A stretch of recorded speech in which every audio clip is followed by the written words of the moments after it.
Of Falcons, you have to really worry about your position and the kit of Falcons to just be able to reach you easily. And so they opt to go for mobility given that there are multiple problems that would be faced by a Bruno or any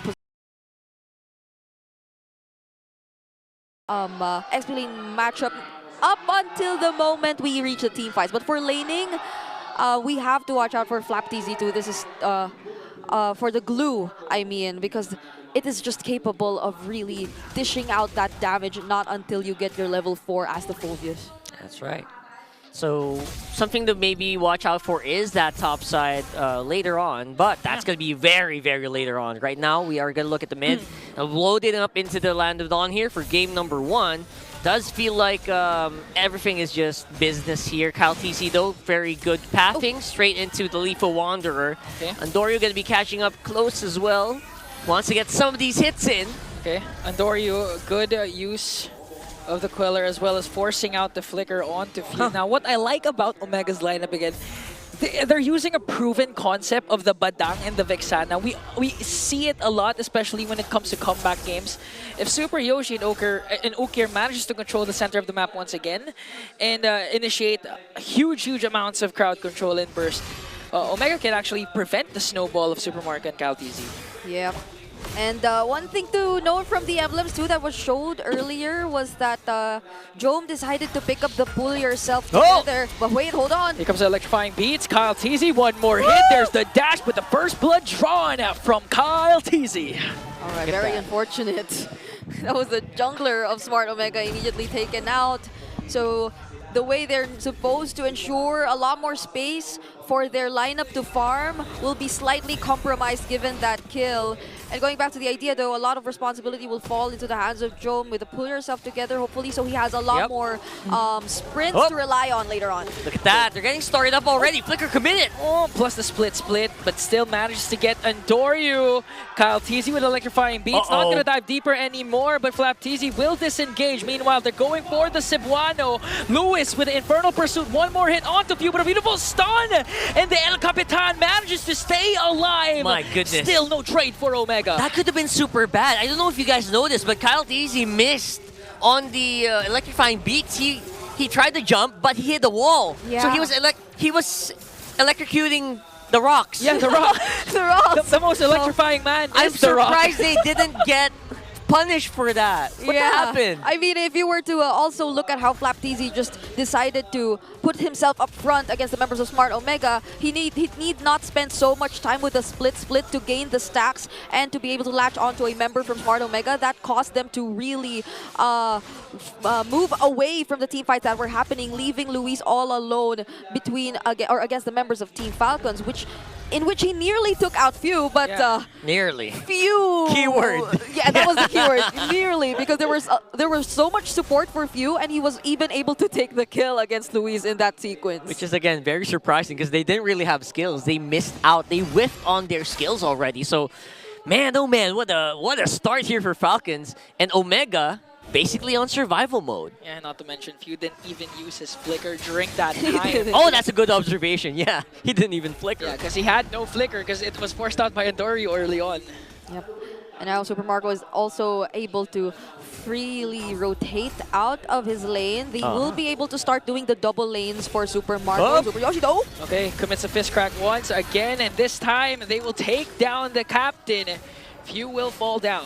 I like that these skills don't even hit, but they're getting kills. But this for sure will hit as Ogun commits the AOG plus the Revitalize. No follow-up coming in from the rest of the Green Falcons.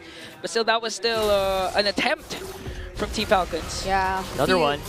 KyleTzy will be caught here. Okay, caught up by 4, but with the dashes manages to escape as KyleTzy is there as well. Lewis just working on Flap with Infernal Pursuit.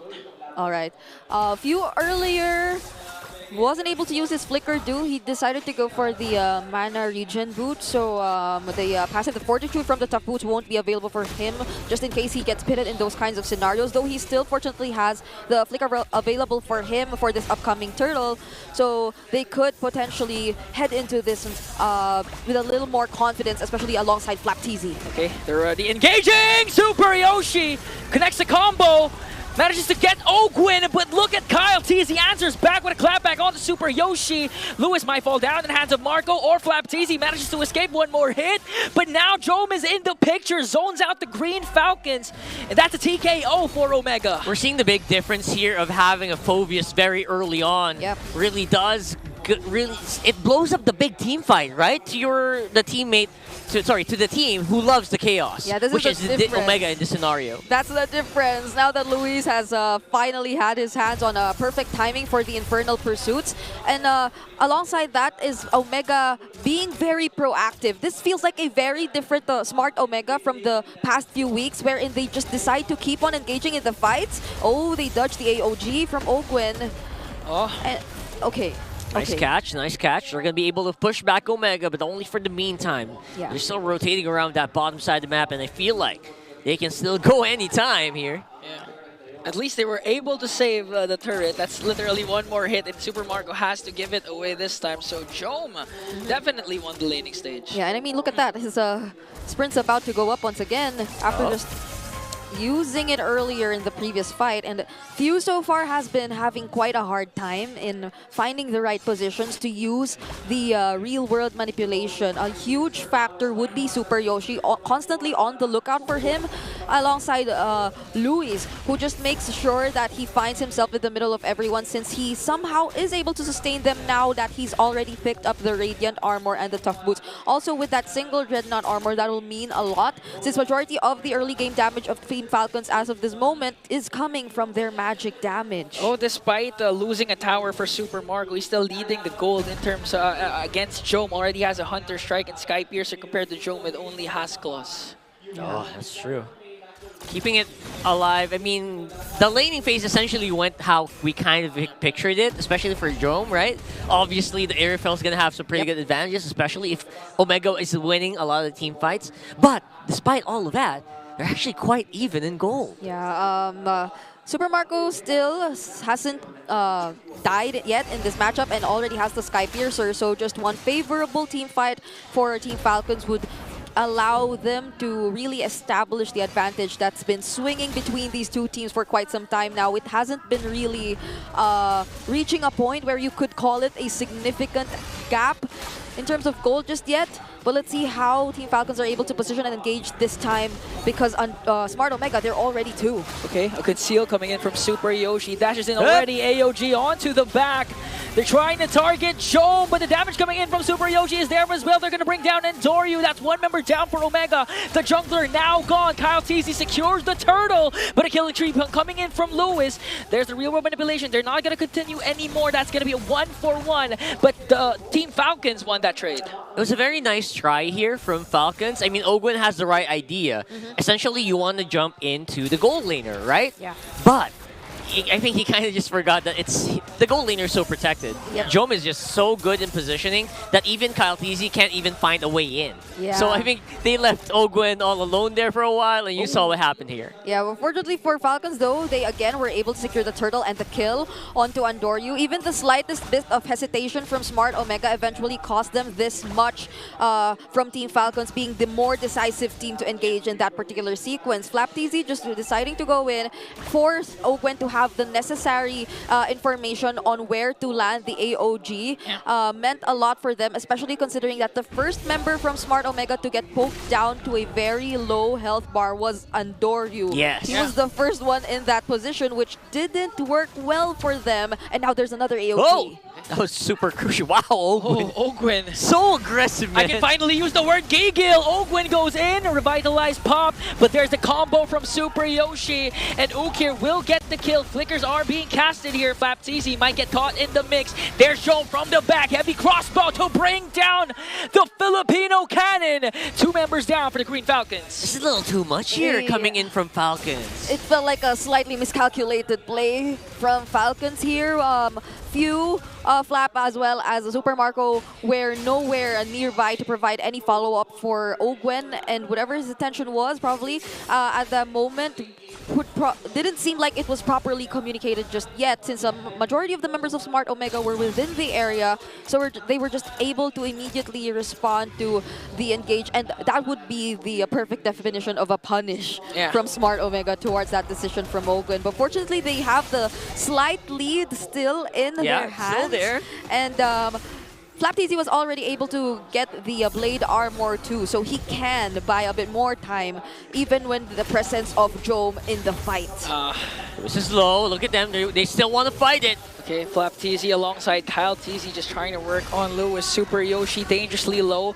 Lewis going in with Infernal Pursuit onto Flap. He wants to force out the split already, as Flap is dangerously low as well. No team fight. It's a very scattered team fight, right? So it's going to be prone to maybe errors here. Let's see who's going to be able to make a more tighter composition. Flcn and Kyle are quite low though. Super Yoshi too, but he still wants to go for it. Oh, they're going for it. Oh, no no! way! Even if a Flap was trying to zone out and Doryu, Jome, the interim captain, finally makes a way for Omega to answer back. A clap back from Kyle and a shutdown for Super Marco. Lewis, Super Yoshi gone, but the Barangay gets the Lord. I love the resolve here of the Barangay. Straight into the Lord. Jome had no distractions at all. Yep, I feel like at that point, Super Yoshi was supposed to reset, regain some of his health back.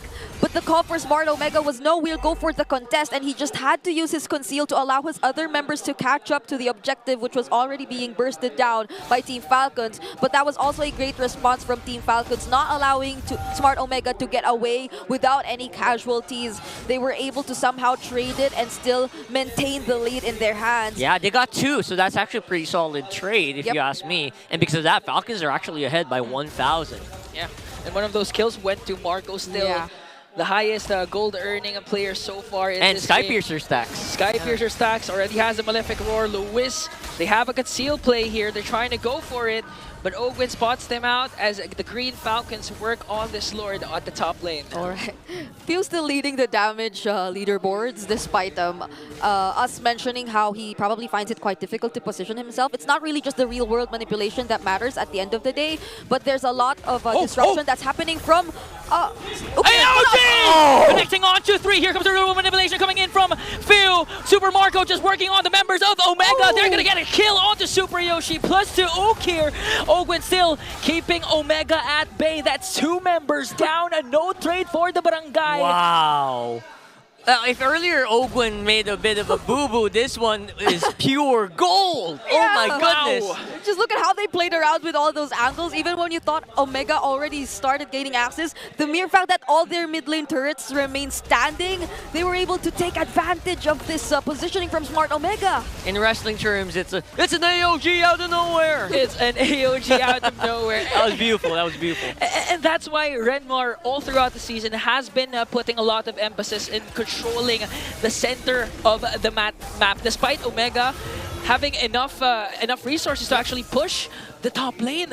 I mean, Ogwen and Kyle TZ was freely roaming into the middle lane to go for the back. I mean, look at these turrets. I don't feel like they have the slightest bit of damage just yet from Smart Omega. So as much as Fio must have found it difficult to position himself in the team fights, he's like someone who you can just rely on in terms of keeping the mid lane turret safe and well protected. And now looking at the items, clearly Kyle TZ with a 403 standings, much way ahead of Andoryu, already onto his last item to complete his build. So at this point, you really have to be careful if you're Jome. You're yet to die, but still, they're going for it. Nice try here. That was a good use of the Void Crystal. Yeah. To literally stop the conceal play, because they had to go around it, and that prevented Omega from trying to go for Ogwen. That split second really allowed them to really think about their next move. And now Falcons are ahead in position on the Lord. Oh, how do you go near? You can't even go near. Look at that beautiful box. This is the second consecutive time during the Lord take that Flcn was literally glued to Andoryu, not even letting him get any jungle creeps. That's a man who knows what he's gonna do during this take. In the Philippines, that's what we call not letting them play. Yes. Essentially. He's so clingy. Gigil. So clingy, yeah, and so gigil, exactly. See what we mean here? It's an English word. Okay, Teal coming in from Here it is. Got Okay, Few, Few. Super Marco up on top side. We are looking for a 1 from Ogwin. Just the Void Crystals are so annoying coming in from Pew. If you're Omega, you have to watch out for those kinds of things.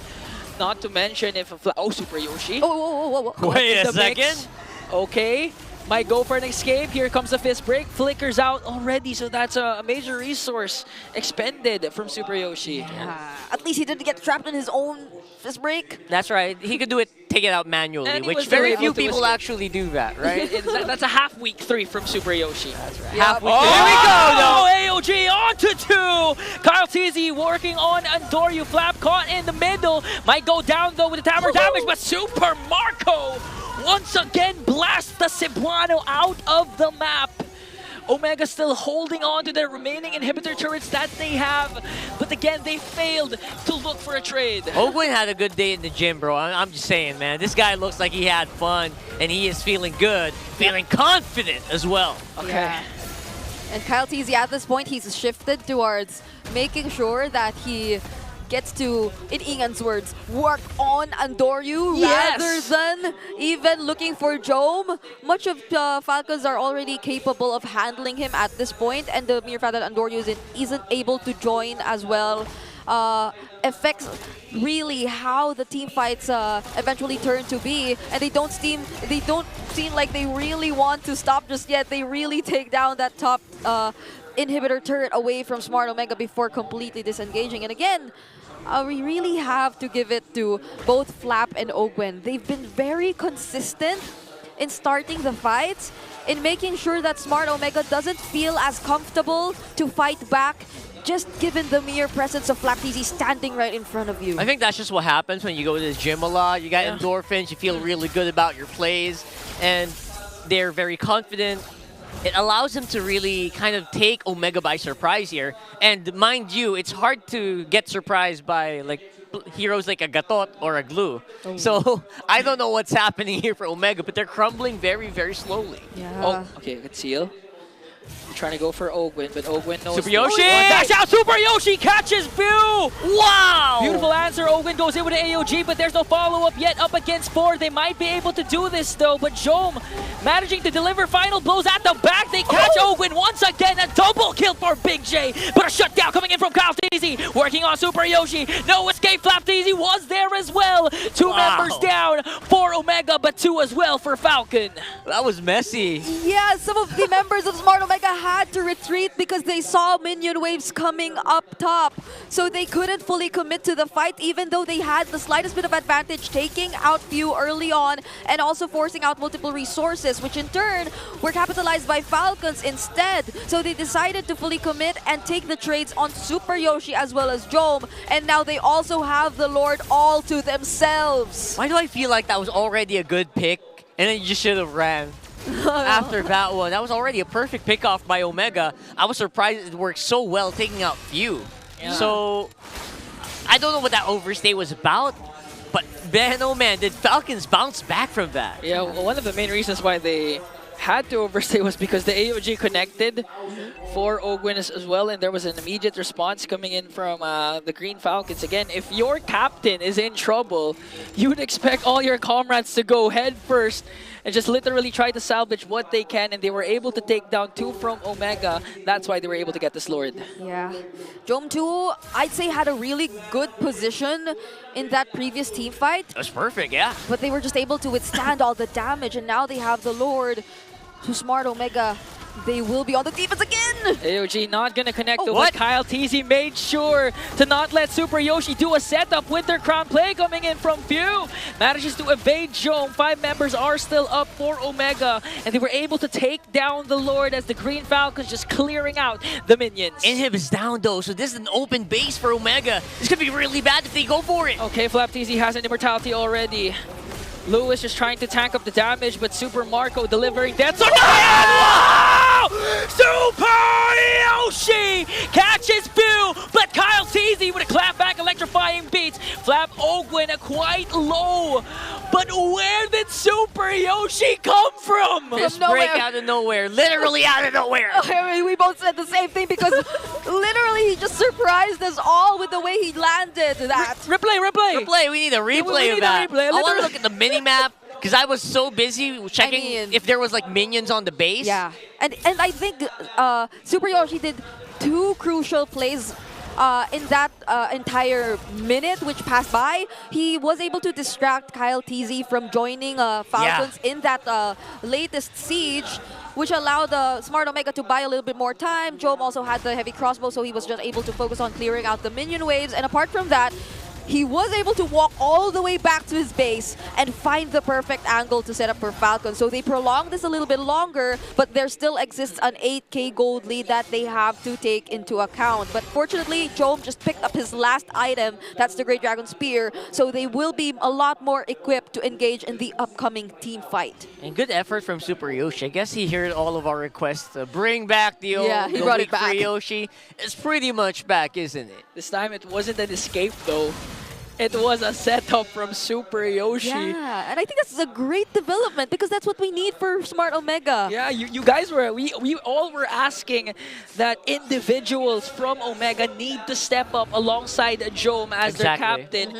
And now it looks like Super Yoshi also stepping up to the plate this time, delivering a crazy way to keep Omega alive. And that's despite being down by 7k, right? So let's see if they can do it again, because now they really, really do need to do something about this. I don't think they want to leave it up for a contestation because their base is going to break. So I think they want to check. Oh! Again, there's a catch on to Super Marco, bulletproof. Marco's out. AOG coming in from Ogwin. They take out Jome as well. Kyle TZ forced out the Winter Crown coming in from Okir, but gets caught up by 3. Here comes Lewis up against 3. Infernal Pursuit. Ogwin has his immortality. Andoryu trying to run away, but Lewis is left to fend for himself. Immortality pop eventually will be dropped by Kyle TZ. What better way to respond if you were Kyle, if not switching your priorities and immediately looking for Jome, just as Smart Omega was able to take out Super Marco. You can see the effort that they're throwing to basically do a -1. They got the most crucial component, but Andoryu also had to walk back to base after all that happened. So they couldn't capitalize with a Lord take. And not to mention Ogwen's AOG once again helped out Kyle TZ in a huge way to take down Jome, as you mentioned, and now they take down the Lord as well. 18 minutes have surpassed, so this is the Lord, evolved Lord. And it's pretty much hard to defend if you're Omega. It's gonna be tough. It's gonna take more than just 5 members of the barangay. You literally need the whole barangay to defend the onslaught of Team Falcons. Yeah, especially if Team Falcons decide to accompany this 18-minute evolved Lord that's marching in the middle lane, and they will definitely be a lot more careful about the possible angles. They need to spot out where Super Yoshi is before any full commit. Okay, here comes the conceal from the 2 roamers, but Kyle TZ spots out Super Yoshi. Lewis, no immortality, might go down. AOG onto the back, Marco, but Jome catches Marco as well. This might be defendable though, but they're trying to go for the base. A double kill coming in from Kyle TZ, and this is a Team Falcons win. A very hard fought battle.